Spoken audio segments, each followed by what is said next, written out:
o associativismo pode ser quase encarado como um empreendedorismo sem fins lucrativos.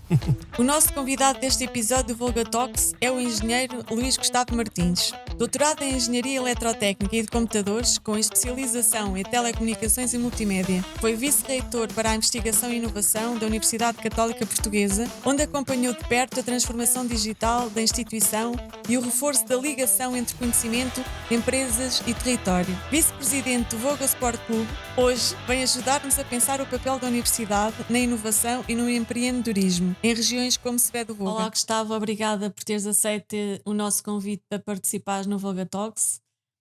Gostava só de falar como é que nós nos conhecemos. Quando alguém aqui do município de Sevé do Volga me falou em ti, a dizer que podias ser aqui uma mais-valia para o Volga Park, uma vez que vinhas da academia e nós também temos aqui vários concursos e mentoria a projetos e que seria interessante tu também poderes colaborar connosco. E eu achei interessante, mas depois pensei, agora a nível por sermos uma incubadora municipal é sempre difícil termos fundos, como é que vou pagar este tipo de parcerias? E na verdade, depois quando me disseste, não, eu gostava muito de colaborar com o Volga Park, mas pro bono, e eu pensei, pro bono? Ok. Mas gostei da tua resposta. É pro bono porque assim posso dizer que não quando não tiver essa possibilidade, não é? De vir e remunerado seria sempre diferente. Mas gostava de dizer que é uma mais-valia ter-te aqui junto da nossa comunidade, do nosso ecossistema, para poder também alavancar aqui os nossos projetos. Trabalhamos muito a inteligência artificial nas escolas e é muito, muito importante para a nossa comunidade poder contar com a tua mentoria. Ao longo do teu percurso, passaste a engenheiro, investigador, responsável de processos de mudança na universidade. Houve aqui algum momento particular em que sentiste o que é que significa colocar a inovação ao serviço das pessoas? Em primeiro lugar, muito obrigado pelo convite. É sempre bom estar aqui no Volga Park. Respondendo à primeira pergunta de como é que ao fim e ao cabo eu fiquei a conhecer o Volga Park, eu desde que saí da academia, já vai fazer quase 5 anos, que passo, devido à minha atividade profissional atual, passo mais tempo aqui em Sever de Voga, que é a minha terra natal, foi aqui que eu nasci, que eu cresci, apesar de ter andado por fora bastantes anos, e tive sempre curiosidade, nunca tinha tido oportunidade, porque só cá vinha aos fins de semana, enfim, é preciso também ter alguma disponibilidade para o fazer, mas andando por cá tive curiosidade, sim, está na altura de tentar conhecer o Volga Park. E na altura falei com o Dr. Hermínio Pedro, que perguntei se havia alguma hipótese de fazer uma visita, com quem é que eu deveria falar para poder fazer uma visita, até mais ao espaço e conhecer o que é que era aqui feito. Ao que ele prontamente disse, apresente a diretora do Volga Park, e eu próprio também quero conhecer lá umas partes que não conheço bem. Por isso, digamos que o responsável por essa aproximação no terreno efetiva foi do Dr. Hermínio Pedro, a quem agradeço de facto a disponibilidade para me ter acompanhado aqui. E foi nessa visita que nos conhecemos e que nas várias conversas que tivemos surgiram algumas ideias que já conseguimos colocar em prática e que me têm dado muito, muito orgulho mesmo, posso dizê-lo, mas também muito gosto em fazer. E porquê essa vontade de fazer? Eu, apesar de ter saído da academia, do ponto de vista, eu continuo a dar aulas mais ou menos por convite, vou a Macau, mesmo em diferentes universidades para o qual sou pontualmente convidado, mas deixei de facto a academia como atividade profissional principal ou como professor de carreira e saí bem com isso, quis uma mudança de vida nesta fase da minha vida para disciplinares. Essa questão de retribuir à sociedade e à comunidade, eu, apesar de ter sido academia, era aí que eu estava a dizer, a academia não saiu de mim, não é? E isto de estar aqui no Volga Park, de ter a possibilidade e a oportunidade e as condições para falar, em particular que mais me motivava para as camadas mais jovens, eventualmente também para os mais séniores, que eu tenho muito este pensamento intergeracional, não é? De aproximar a juventude com as pessoas que se calhar até já estão reformadas, que têm um conhecimento enorme da sua vida profissional e profissional acumulado ao longo da sua vida e que teriam, juntando estas duas faixas etárias, normalmente coisas interessantes surgem, brotam. E vai daí de eu achar que isto poderia ser uma oportunidade de eu dar de alguma forma um pequeno contributo à comunidade do qual eu sou natural e no qual agora até vivo mais próximo. até porque a minha carreira profissional foi profundamente influenciada quando eu devia ter uns 11, 12 anos, e numas férias de verão, que eu estudava aqui em Severo de Voga, na escola secundária de Severo de Voga, que estava fechada para férias, não tinha ninguém, mas não sei se era o Instituto Português da Juventude, ou se na altura já se chamaria assim ou não, que fez uns cursinhos de informática, na altura quando os computadores eram uma novidade. E aquilo para mim foi uma mudança, foi a primeira vez que vi um computador, era um CC Spectrum, e a primeira vez que programei, e achei aquilo tudo muito fascinante, e de facto aquilo moldou as minhas escolhas académicas e depois profissionais. Por isso às vezes basta uma coisa que parece que não tem valor nenhum, a mim afetou decididamente as minhas opções profissionais, e se hoje estou onde estou, deve-se muito a esse ponto que aí está. Marcou-me em particular esse. E não esquecendo disso, gostaria também de, se possível, ter algum tipo de impacto, nem que seja só num jovem ou em alguém que diga, gostei de ouvir uma palestra daquele tipo que me inspirou ou que me fez pensar das coisas de forma diferente, até discordando, não concordo nada com o que ele diz, mas fez-me pensar, ir para casa pensar e enfim, ter esse impacto, tentar ter esse impacto positivo. Mas não sei se eu tenho ou não, isso terão que ser os outros a fazer esse julgamento. No outro dia tivemos aqui a Rita Pissarra numa palestra que ela nos veio dar, e no meio da conversa ela perguntava: quem é que... Alguém daqui tem algum mentor? E eu coloquei a mão e disse: tenho, quem é? E eu: é o Gustavo. Porque na verdade é assim, a nível pessoal e profissional tem tido muito impacto aquilo que transmites, e para mim é uma mais-valia ter-te aqui. Obrigado, só acrescenta a responsabilidade, fica mais responsabilidade nesta atividade que eu queria levar com a maior leveza possível, mas sim, mas aceito e eu agradeço. Já valeu a pena. Fala-se muito da Universidade Empreendedora. Na prática, o que isto quer dizer no dia-a-dia? Em cursos, projetos, em relação às empresas? Ou podes partilhar um ou dois exemplos assim concretos de iniciativas que tenham aproximado a Universidade do empreendedorismo real? Sim, as universidades têm um papel importante no empreendedorismo. Elas são parte necessária, não são parte suficiente no processo de empreendedorismo. Até porque o empreendedorismo é cada vez mais científico, tem uma base científica, não é? Os desafios hoje em dia societais das empresas começam a ter exigências tecnológicas e científicas cada vez mais sofisticadas e mais avançadas. Daí essa ligação à universidade. Isto sem prejuízo das universidades continuarem a manter o seu papel naquilo que se chama as ciências puras, que é aquele tipo de investigação, aquele tipo de ciência que muitas vezes não se percebe para o que é que serve. E há quem diga, isso não serve para nada, são dinheiro dos fundos públicos que estão a ser usados para investigação que não se percebe para que é que aquilo serve. Eu costumo sempre dizer que a ciência é sempre útil. Depende do tempo.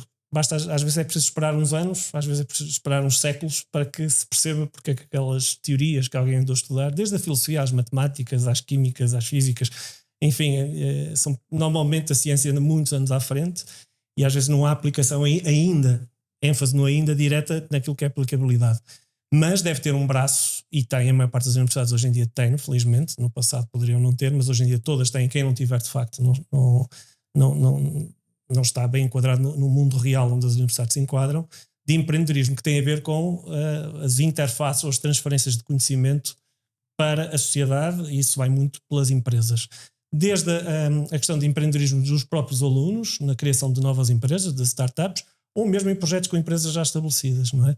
Há desafios particulares, há desafios mais amplos, normalmente em projetos de clusters, mas essas oportunidades existem e obviamente devem ser desenvolvidas e apoiadas. E têm-no sido. Por isso, agora, são mundos diferentes. O mundo de uma universidade não é o mundo de uma empresa, nem se pretende que o sejam, mas é bom que haja este tipo de contactos. Nos Estados Unidos, se formos a Silicon Valley ou mesmo ali no MIT, na costa leste, há todo esse ecossistema, esse mindset dos professores das universidades. Muitas vezes têm cargos nas empresas das áreas no qual trabalham. É muito comum e desejável, e até estranho que não aconteça, que haja essa permeabilidade entre empresas e universidades. Em Portugal, julgo que ainda não estaremos, mais do que até em Portugal, na Europa, julgo que ainda não estaremos exatamente nesse patamar, e isso reflete-se, obviamente, nos resultados de empreendedorismo e de dinamismo das empresas das universidades. Mas quando se vai a Silicon Valley, aquilo, tanto se vai a uma reunião à universidade, se faz lá uma palestra e a seguir vai-se a uma reunião à empresa, e se calhar parece a mesma pessoa. O professor que nos recebeu de um lado é depois o Vice President de qualquer coisa do R&D da Google ou da Apple ou da Microsoft, enfim, da empresa que for. As muitas empresas por ali existem. Por isso essa contaminação é importante, e ela só funciona através de contacto. Tem que ser, é por osmose, ele não funciona à distância, quer dizer, é muito mais difícil funcionar à distância. E exemplos concretos, na Universidade Católica onde eu estive em particular nos primeiros anos na Escola das Artes, no Porto, na Universidade Católica no Porto. Podem dizer que estava um engenheiro a fazer na Escola das Artes. A Escola das Artes da Católica sempre teve uma componente muito forte de tecnologia ligada às artes, e por isso tinha colegas que eram cineastas, músicos, filósofos, psicólogos, argumentistas, críticos de arte e engenheiros também, não é? Porque o digital estava a se impor, que se impôs e que hoje está aí, sem prejuízo também do analógico, continua a ter o seu valor, mas essa combinação, aquele caldo criativo de diferentes pessoas com formas de pensar diferentes, formas de olhar para o mundo diferentes e até formas de falar diferentes. Eu tive muitas reuniões com colegas, as primeiras reuniões que estavam com colegas que eram artistas, e eu estava completamente um peixe fora d'água, quer dizer, o que é que eu estou aqui a fazer? Não percebo nada do que eles estão aqui a dizer. Provavelmente quando eu dizia alguma coisa eles olhavam para mim da mesma forma, mas aquilo é uma coisa que de início estranha-se e depois entranha-se, não é? E é um abrir de horizontes, é um rasgar de horizontes, pelo menos para mim foi, e já tive testemunhos da parte deles também relativamente a mim e outros colegas que vinhamos da área mais das ciências exatas, que quando aquelas coisas se combinam saem resultados surpreendentes, porque são dois ou três ingredientes fora do comum. Normalmente as universidades, os cursos são muito compartimentalizados, ou seja, as ciências exatas estão aqui e não se fala com ninguém das humanidades, por exemplo, das filosofias. Isso é um disparate total, não é? Aliás, nos tempos hoje em dia da inteligência artificial, destes novos desafios e destas oportunidades da inteligência artificial, o que nós temos é linguistas mais necessários do que nunca, junto com engenheiros, junto com filósofos. Isto levanta toda uma questão de ética e de filosofia e de para onde é que vamos, não é? Questões de sociólogos, porque isto vai ter impactos profundos na sociedade. Gente da área jurídica, porque tem impactos brutais na questão das leis, como é que isto tudo se vai regular, e também da área da economia, não é? Porque isto tem impactos brutais, isto mexe com tudo, não dá para ir só lá com a engenharia, não é? Normalmente acha-se que mas a engenharia cria os monstros e depois não sabe bem o que fazer com eles. Exemplos concretos, empresas incubadas de alunos nossos lá na Escola das Artes.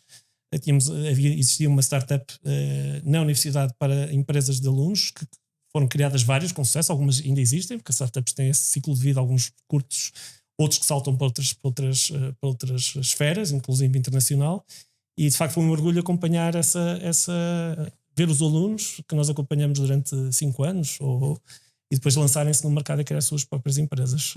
Por isso, essa foi o contacto mais direto. Depois na reitoria, enquanto vice-reitor pelo empreendedorismo, acompanhei mais à distância, numa visão macro, na área da biotecnologia, também na Escola de Biotecnologia da Católica, com projetos muito interessantes e ligação à indústria, muito práticos, muito aplicados e com grande valor acrescentado. Do ponto de vista de quem já esteve à frente da transformação digital em universidades, onde é que a tecnologia e a inteligência artificial já mudaram efetivamente a forma como se ensina e investiga? Onde é que ainda estamos numa fase assim experimental? Eu, quando durante o meu mandato de vice-reitor na Universidade Católica, tive no meu portfólio, ou seja, os meus pelouros incluíam a investigação e inovação, e na inovação havia toda a parte do IT, ou seja, toda a parte das infraestruturas de tecnologias de informação, que vão desde o Wi-Fi dos campos até aos projetores das salas de aulas, quer dizer, eu não tratava disso diretamente, mas estavam na minha tutela, até aos sistemas de informação, que vão desde os sistemas de gestão de ensino até aos sistemas de gestão financeiro, os sistemas de e-mail, os sistemas de cloud, enfim, uma visão integrada dos 4 polos que a Universidade Católica tem, que é Lisboa, que é sede, Porto, Braga e Viseu. E esses 4 polos tinham estados de desenvolvimento muito distintos entre eles, eram ilhas dentro da própria instituição, e houve de facto aquele projeto que era o Católica 4.0, muito inspirado no Indústria 4.0, tinha esse objetivo de facto tentar usar a tecnologia em prol de uma maior fluidez da informação dentro da instituição. Do ponto de vista da implementação desse projeto, é muito desafiante, porque quando se fala de transformação digital, muita gente coloca o ênfase no digital, mas o ênfase está na transformação. E a transformação envolve pessoas. E por isso tudo se tem que fazer com pessoas. muitas reuniões a explicar, perceber quais são os pontos de atrito, os pain points, não é? E quais são as possíveis soluções, e envolver desde o primeiro momento as pessoas que vão beneficiar dessa transformação. Porque uma visão muito top-down de alguém que numa torre de marfim decide que agora vamos passar esta tecnologia, isto vai revolucionar, neste caso, a instituição, depois pode esbarrar com a forma como os procedimentos são feitos no terreno, não é? Se esse conhecimento de pessoas que já estão há muitos anos, conhecem muito bem os processos, têm ideias excelentes como eles são as pessoas que melhor sabem como é que eles podem ser melhorados, é uma receita para o falhanço. É um processo difícil porque envolve pessoas, tudo que envolve pessoas é difícil e desafiante, mas também é bom quando os resultados depois aparecem, e eles aparecem de uma forma ou de outra. Eu costumo dizer, eu apanhei durante o meu mandato o Covid, e no Covid houve o fecho das universidades. A Universidade Católica também fechou, mas as aulas não pararam, ou seja, teve que passar tudo para uma coisa que já se falava há muito tempo, que era o ensino à distância ou o ensino híbrido, que é ter algumas aulas que são remotas, não é? As pessoas estão em casa, estão onde estão e assistem às aulas, ou veem os vídeos, ou participam, fazem exercícios, tudo online, nas plataformas online, que já era um projeto que estava a andar a um determinado ritmo, mas quando veio o Covid, toda a gente tem que ir para casa, professores e alunos. Durante aquele primeiro ano, de facto, não podia estar ninguém na universidade, mas as aulas tinham que decorrer. E foi o maior acelerador de transformação digital que poderia haver. Quer dizer, não há CTO, não há nenhum Chief Technology Officer que tivesse conseguido acelerar esse processo do que a necessidade que foi uma pandemia que nos obrigou a ir para casa. E por isso aí toda a gente da instituição vestiu um pragmatismo que a situação exigia. E em vez de andar muitas vezes a discutir o sexo dos anjos, porque é que isto vai ser... Quer dizer, as pessoas focaram-se no que realmente interessava e pôs-se em prática soluções tecnológicas interessantes que podíamos andar 2 ou 3 anos a discutir, e às vezes depois aquilo não resulta em nada. E ali houve um inimigo comum, que era a pandemia, que era o vírus, e que digamos que as aulas não podiam parar, para não haver prejuízo em particular dos alunos, e conseguiu-se montar em tempo recorde coisas que eu não acreditava que fosse. Eu e toda a equipa que tínhamos, isto é impossível de se pôr a funcionar, mas foi, porque o engenho, de facto, digamos que a dificuldade aguçou ali o engenho, e isso aconteceu. Por isso a tecnologia tem que estar sempre ao serviço das pessoas, e as pessoas para quem a tecnologia é feita, se possível, ou é desejável que sejam envolvidos nesse processo o mais cedo possível, desde o início, logo. É aquilo que é normalmente chamado de user-centered design, ou desenho focado no utilizador, porque ele não é meramente um receptáculo de soluções, ele é uma parte, ele também tem que... corre sempre tudo melhor se o utilizador achar que aquela solução também é sua. Facilita, baixa as barreiras, baixa as defesas, porque é muito fácil as pessoas serem resistentes à mudança para algo, por muito mal que seja aquilo que eles estão a fazer, que este processo mas eu conheço e sempre foi assim, e faço assim e sei fazê-lo assim. Se me aparece aqui alguém a querer mudar-me isto tudo, eu vou reagir e eu sei que isto é mau, mas eu pelo menos sei que não gostou. O salto para o desconhecido, então tem que ser um processo que as pessoas têm que ser envolvidas desde o início, para participarem e porque têm boas ideias, e segundo também para se irem ambientando e perceberem que aquele processo pode custar um bocadinho no início, antes de melhorar piora, mas depois melhora. Agora vamos falar um bocadinho sobre a AMP Invest. Gostava de saber mais sobre este projeto e também como é que foi a transição da carreira académica para o empreendedorismo. A AMP Invest, quer dizer, o meu avô materno chama-se António Marques Pereira, por isso o AMP Invest de Investimentos, que eu juntamente com o meu irmão, obviamente que também com o apoio dos meus pais, fazem parte ao fim e ao cabo desta iniciativa de empreendedorismo, que é um legado que temos familiar, e é um legado tomado com muita responsabilidade, mas que achamos que havia aqui pés para andar para tentarmos, pelo menos tentar aqui algumas iniciativas de empreendedorismo que estão em curso.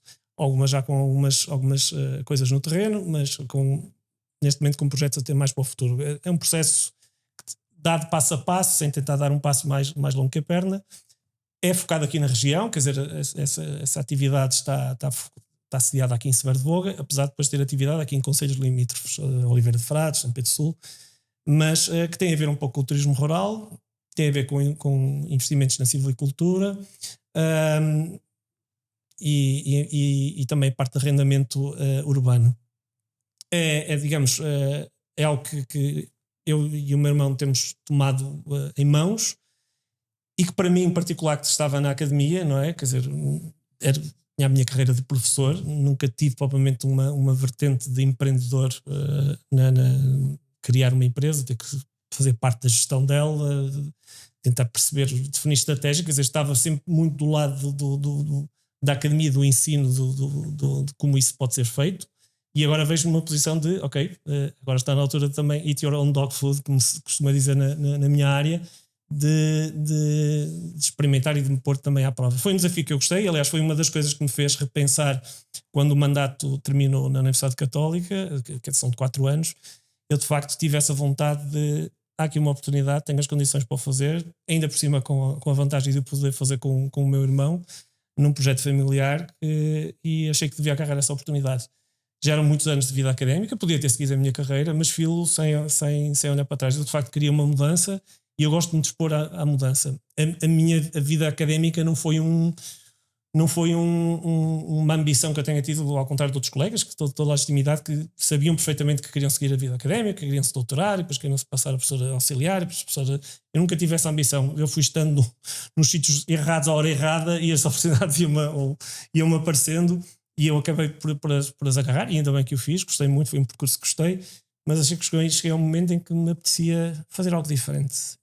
E um bocadinho salto para o desconhecido, não é? Porque não foi totalmente às cegas, mas foi algo que eu tive esse chamamento. Sendo ainda por cima, na região onde eu nasci e onde cresci, teve ainda um gosto especial, que é um pouco retornar aqui.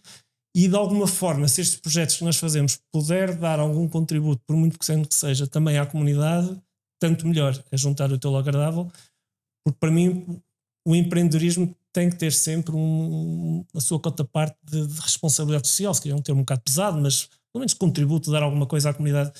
Eu não acredito em iniciativas de empreendedorismo que não tenham em conta o contexto onde se inserem, porque também recebem dele, não é?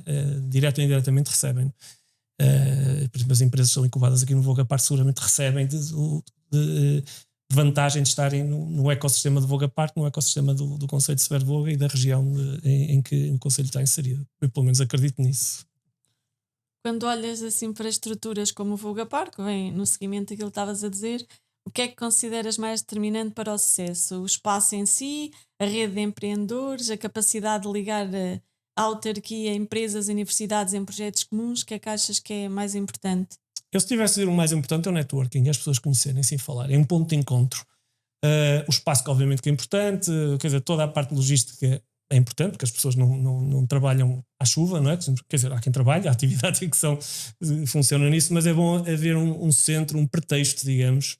Eu acho que o Vogapar é um excelente pretexto e tem dado provas disso.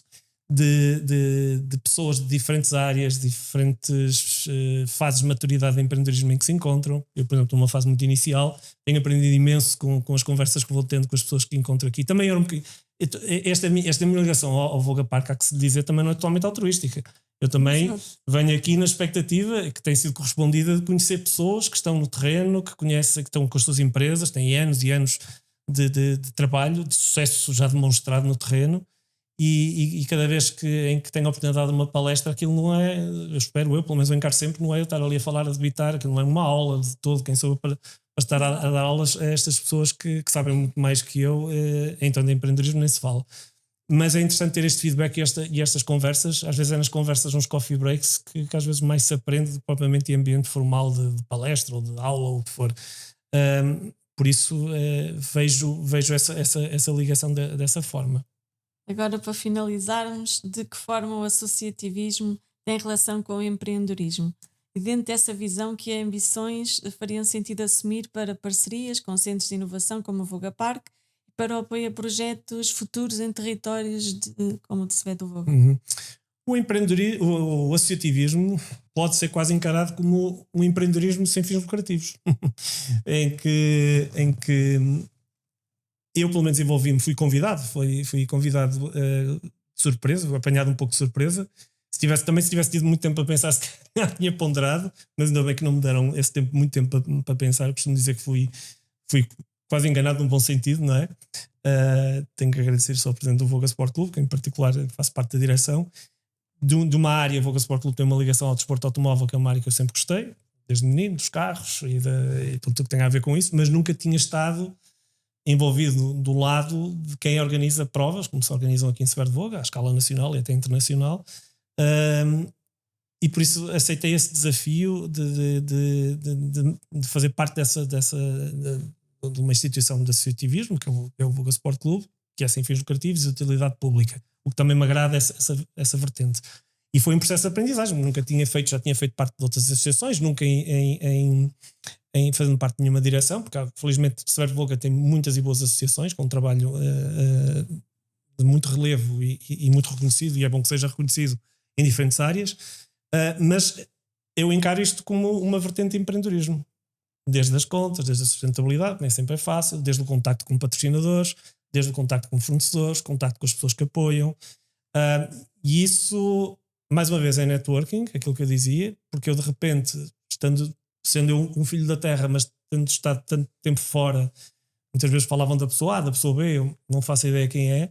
Nestes 2 anos que já levamos de mandato desta direção, eu consegui conhecer pessoas que não conhecia, ou já tinha ouvido falar de nome, ou que nem sabia que existiam, e pessoas desde o empresário a quem a gente vai pedir um apoio ou vai pedir um patrocínio, até ao colaborador que sai do seu trabalho para vir para o circuito, ou para ajudar a preparar o circuito, ou no dia das provas para fazer esse trabalho de comissário.